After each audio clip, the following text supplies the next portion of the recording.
Okay, these trade rumors are absolutely everywhere. I want some nasty. Are we having fun yet? I have no reason to think that this won't be a reality pretty soon. I'm just being completely honest with you guys. I totally believe that the San Antonio Spurs are going to move Jakob Poeltl. So before we talk about it really quick, if you guys want to support the channel, clanthemerchfan.com, link in the description. If there's a size that you see on here, and like if you get on here and there's a size that you need and it's not posted on the website, just email me.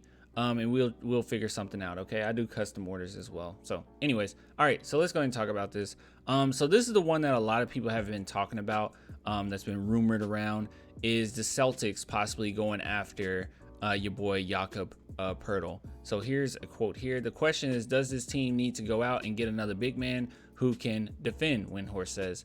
The name that has come up as people have speculated is Jakob Poeltl from the Spurs. Boston did a deal with the Spurs last year for Derek White. Yes, we know.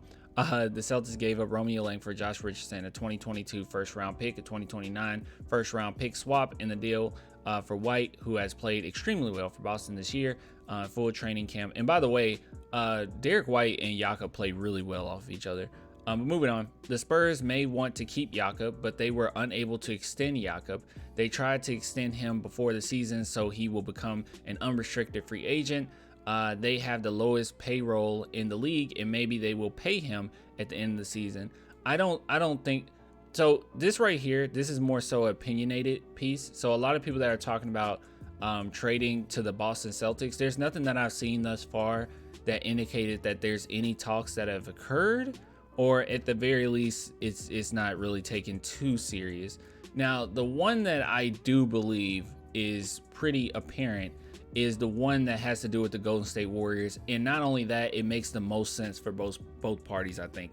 All right, so this is one that's been getting around quite a bit, or going around quite a bit. And I think there is some truth to the Warriors seeking this. So we can read here, the James Wiseman era in Golden State has not gone as planned. Having been selected second overall in 2020, Wiseman has struggled with injuries to start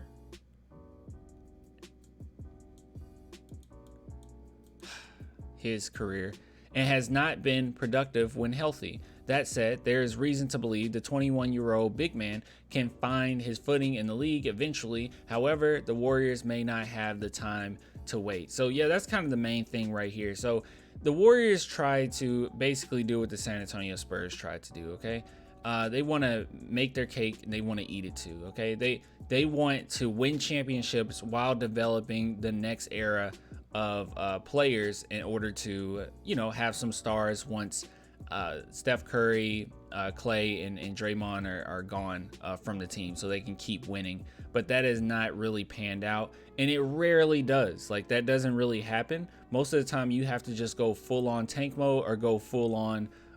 These are the players we got right now. We need to go for a championship.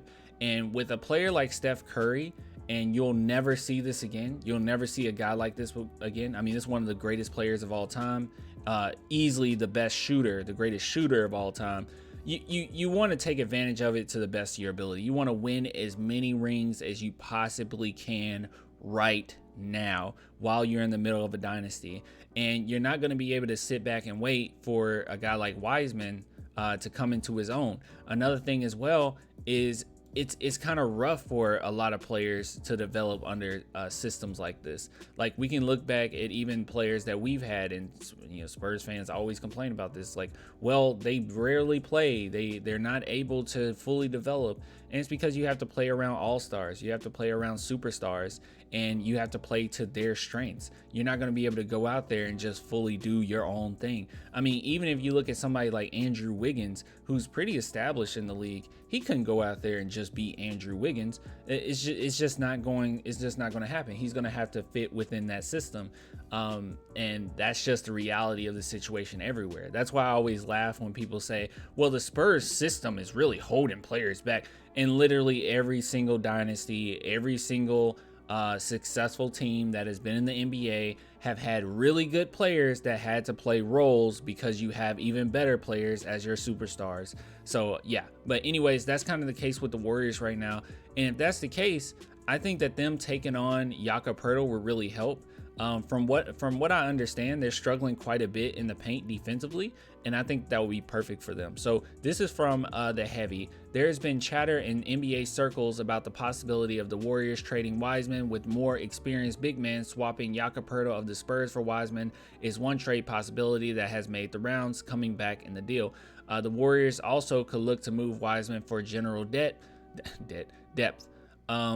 which is a need for a team that ranks last in the NBA and bench net rating minus, oh my goodness, 7.2. The likes of Toronto's Gary Trent Jr., Utah's Mally. Yeah, we don't care about all that. But anyways, all I'm trying to say is I think that this probably is more likely as far as if Jakob is moved. I think it makes sense for both parties. Spurs like to take care of their players, so Jakob will go to a team in which he's going to be deep in the playoffs.